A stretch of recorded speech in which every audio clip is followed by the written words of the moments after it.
இருபத்தஞ்சு முறுக்கு மந்த்ரா கடலை எண்ணெயில நானே பண்ணுது ஒரு சேலஞ்ச். உங்களால இந்த மாதிரி முறுக்கு செய்ய முடியுமா? மந்த்ரா கடலை எண்ணெயில முறுக்கு செஞ்சு பாருங்க. ஓகே. வெளிநாடுகளுக்கு இந்தியர்கள் குடிபெயர்வது அவர்களின் சொந்த விருப்பம் என்றும் இந்தியாவில் இரட்டை குடியுரிமைக்கு அனுமதி இல்லை எனவும் வெளியுறவுத்துறை இணையமைச்சர் கீர்த்திவர்தன் சிங் பதிலளித்தார்.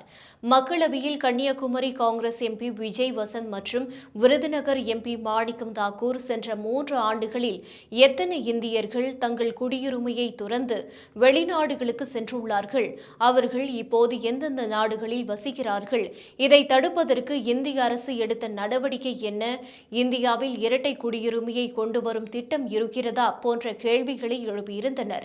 இதற்கு வெளியுறவுத்துறை இணையமைச்சர் கீர்த்திவர்தன் சிங் பதிலளித்தார். அதில் சென்ற 3 ஆண்டுகளில் 6,05,000 இந்தியர்கள் தங்கள் குடியுரிமையை துறந்துள்ளனர்.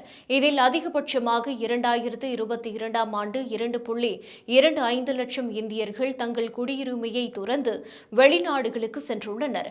மாநில வாரியாக எத்தனை பேர் குடியுரிமை துறந்தனர் என்ற தகவல் வெளியுறவுத்துறை அமைச்சகத்திடம் இல்லை. குடியுரிமை துறப்பது அவரவரின் சொந்த விருப்பம்.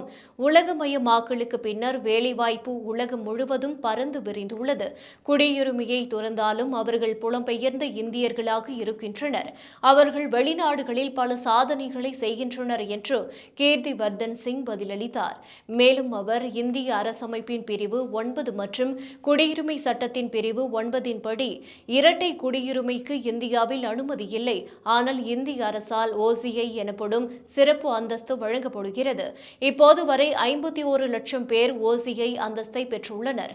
அவர்களுக்கு வாழ்நாள் விசா, இந்தியாவுக்கு வரும் வெளிநாடு வாழ் மக்கள் குறித்த தகவலை பதிவு செய்வதிலிருந்து விலக்கு, NRI எனப்படும் வெளிநாடு வாழ் இந்தியர்களுக்கு இணையான உரிமை போன்ற பல வசதிகள் செய்து கொடுக்கப்பட்டுள்ளன என்று கீர்த்திவர்தன் சிங் தனது பதிலில் குறிப்பிட்டுள்ளார்.